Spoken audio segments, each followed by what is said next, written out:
What up, Long Beach? Welcome back to the 562.org. It's Tyler, and this CIF Baseball video is brought to you by the fine folks at Naples Rib Company. All of our Long Beach Poly coverage is sponsored by Super Bowl champ Juju Smith-Schuster and the Juju Foundation, along with Jayon Brown and Playfair Sports Management. Thank you to all of our sponsors. And guys, I was just at this game, and I still can't believe how it ended. Long Beach Poly against Flintridge Prep in round 2 of the CIF D3 playoffs. The Flintridge Prep Wolves, a talented young team out of La Cañada, but they're a part of someone else's story today, as Lucas Scott and the Jackrabbits are on some kind of roll. It's junior Jacob Mason getting the ball, and he would pitch very well today in his first playoff start for the Jackrabbits, and getting help from his battery mate in the top of the first inning, Max Pemberton, making a nice play there in foul ground. I'm just going to go ahead and tell you this is not the last you're going to see of Max P in this video. On the other side, sophomore Rowan Schaefer starting for the Wolves. Not high velo, but he was deceptive in this one, though he did plunk the first batter as Nate Baruman, the leadoff hitter, wears one. But Schaefer recovers nicely, gets back-to-back Ks to strand the runner at second. The Nerfy hits were scoreless after the first frame.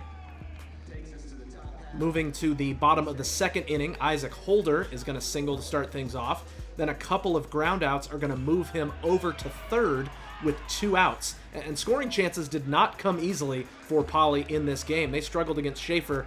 Grounder goes to third, and a nice pick at first by sophomore Brian Shue, who throws it Shue, honestly. A nice play to save a run there. Meanwhile, Mason was racking up the Ks in innings 2 and 3, struck out the side in the third, and had 6 strikeouts through the first 3 innings as he skips his way back to the Poly dugout. Now top 4, a 1-out rally for Flintridge Prep. Back-to-back singles, this one by Max Brungraber, and so there's 2 on with 1 out. And then when this pitch gets away, both runners will now move into scoring position with just 1 out. So a dangerous spot here, but the very next pitch is strike 3, a huge second out for Mason on the hill.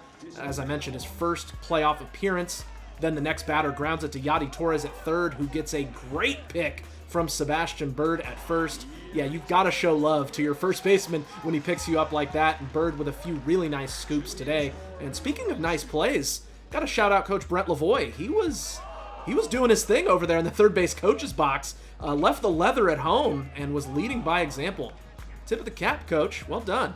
Back to the action now. Top of the 6th, freshman Will Grable lines one into right center field. Marcus O'Keefe can't quite track it down. So now 2 on with 1 out again for the Wolves, as Lucas Scott at short's like, all right, settle. We're all right. Let's get out of this thing. Again, Mason works out of trouble. Gets the comebacker, which he will take to the bag himself. Now 2 Wolves have moved into scoring position, but there are 2 outs in the inning. Next batter sends a sinking liner to first, gobbled up by Bird. He was a vacuum over there, and we are still scoreless through 5.5. Bottom 6 now, rally for Poly as Marcus O'Keefe is going to reach on this grounder to third base. Seems like he's constantly in the action. He would then get moved over to second on a sacrifice bunt, so scoring position with 1 out. Would be RBI chance for Lucas Scott, but the Wolves want precisely 0 smoke from him. He's intentionally walked. Then Max Pemberton is unintentionally walked to load the bases here. Still just 1 out, as you see O'Keefe now just 90 feet away at third. This is the best chance for Poly all day. Can they capitalize? The Wolves look to their ace in Brungraber, saying, "Come and rescue me."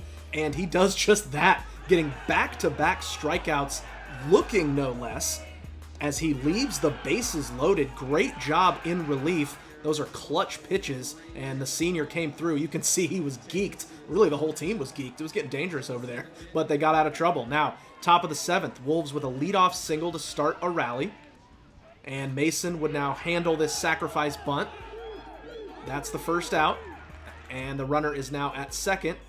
That's the end of the day for Mason, who said he'd been dreaming his whole life about being able to start a playoff game at Blair, and he pitched well. 6 1/3 scoreless, 8 strikeouts, tip of the cap to the crowd. But you already know who Poly went to in a time of need. Lucas Scott with the quick punchy for the second out of the inning. But here is where things get interesting, Graham Deshotel attempts to steal third. Pemberton's throw down is wild, and that's going to allow the runner, as he gets up, he comes home and scores the first run. But you can see Scott pointing at the umpire the whole time, and eventually he's going to get the call that he is looking for as he pumps his fist. So the call was interference against the batter. The inning's over. Take the run off the board. You can see Flintridge Prep immediately arguing the call, but it was all about the batter moving into Pemberton. He said his thumb hit the bat when he threw, which explains the wild throw, as you can see him flexing that throwing hand coming back to the Poly dugout. He would still remain in the game. The ump's going to have a conference, and they would ultimately keep the call the same. We're gonna take you to slow-mo replay and give the best view that we have of this play. After the take, you can see the batter is going to step back with his left foot, but also hops back with his right foot. Pemberton is attempting to create a lane behind the batter, who is moving into that lane, and when he throws, hand hits the bat, bad throw. Bottom 7 here, Jackrabbits down in order. This guy can shove, so we're going to extra innings scoreless with the 2 best arms on each team on the hill. It's an extra work for Scott, who threw 110 pitches last Friday. But he's going to be out there doing his thing. Issues a 1-out walk to John Cully, who stole second. And then the next batter grounds to short. And look at the play by Jesse Ritz, who gets Cully at third. Tried to run off on the plug twice, but Jesse was vibing at the Ritz-Carlton. And that's out number 2 as he makes a great heads-up play. And a strikeout looking is going to end the inning, giving Poly a chance to win it in the 8th. With 1 out, the top of the order gets it going. Nate Baruman going to single to right field, and he says, guys, it's happening right now. We're going to do this right now so we can make it to dinner on time. Let's go. With Lucas Scott up, a wild pitch is going to move him up 90 feet. So now a single would likely win it. Shout out Naples Ribco for their support. Scott at the plate, another frozen rope, but again, it's going to be caught out and left. So a tough break for Scott, who hit it on the screws.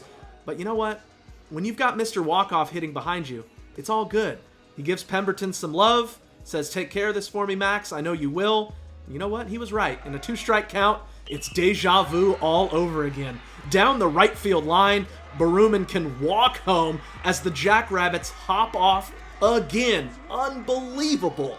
This is the 6th walk-off win for Poly this season, meaning they have twice as many walk-off wins as they have losses.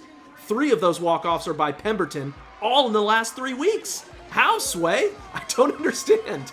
I mean, you could talk about a team of destiny, but we've never seen a team with this kind of flair for the dramatic. Their season started with a 1-0 extra inning walk-off at Blair, and they advanced to the CIF quarters the same way, as Pemberton is just living an absolute fairy tale right now. Some kids never get to hit a walk-off. He's had 3 in Poly's last 6 games, including 2 playoff wins, as Coach Lavoie gives him some love, and certainly much deserved getting the game ball from Coach Curtis Thompson. I guess his thumb's all right, as Poly is going to be at your Belinda on Friday. You can't have a walk-off on the road, but we cannot wait to see what this team does next. If you want coverage of that game and all other sports going on in Long Beach, you are most definitely in the right spot, the562.org.